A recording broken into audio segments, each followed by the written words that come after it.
Good evening. We begin tonight with an update from St. Walburg. Police have now identified the young family from Airdrie who were found dead in a ditch just outside of the small town Monday. 26-year-old Darren Worms and his 23-year-old wife Haley had been married for 3 years and had a 2-year-old son, Caden. Peter Quinlan is in St. Walburg and spoke with the town pastor who officiated at the couple's marriage.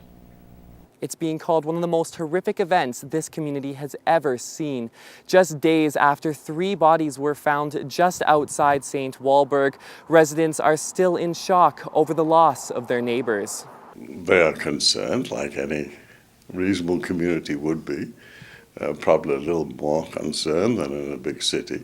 There's a large extended family, and so everybody knows somebody that knows somebody.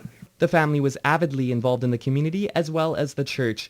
Father Richard Dahl married the couple and says he always thought they were the perfect match for each other. He was just a guy in the background, smiling all the time, very calm, never gets excited and whatnot. And and she's the big organizer, and she did a lot of things in her community apparently, Since their wedding, Father Richard remained close to the family and was shocked to hear the tragic news. They came here Saturday and put up a cross in the graveyard. He's going to be the first one laid under that cross. There's just a lot of things were absolutely normal. And yet within an hour and a half from the time they left home, everything was over. Father Richard says he was not aware of any medical conditions in the family, and while he sees the event as a tragedy, he also believes there's something to learn by the way they lived their lives. I think that if a person went through life without helping the community or helping anybody else, when there's something like this comes up, in return, they don't get that kind of help. But these people were, from the religious point of view, from the community point of view, from volunteering point of view, they're always in the middle of everything here in St. Walburg. Now, St. Walburg is a very tight-knit community, and Father Richard Dahl says the family will be greatly missed. Funeral arrangements are being made, and a service is expected to take place early next week. Reporting from St. Walburg, Peter Quinlan, Newcap News. Well, thank you very much, Peter. Meantime, relatives of Darren Worms issued a statement today saying his mental health had deteriorated in the last 5 months. They say he had been admitted to hospital in Calgary for a psychiatric assessment in late April and was released with medication. He was to have another meeting with a councillor on Monday after spending time in St. Walburg with his family. Expect to see more development on the Saskatchewan side of Lloydminster, with City Council approving plans for more businesses and residential builds. Bart Pediasic tells us more about the project. On the corner of Highway 16 and 40th Ave, Musgrave and Sanyo Development are planning to break ground on a new commercial and residential project. It's going to be a combination development. There's a little commercial, a little retail, and housing for about 1,500 people. To city officials, it's a sign of things to come. Saskatchewan's now kind of on pace, running right beside its brother in Alberta. So now we're going to start to see the city, I think, develop in a more proportionate or more relative proportion between the two provincial sides. The new development will help support the new Husky building and possible hospital extension in the future. We have 2 national hotels coming. We have 2 national restaurants.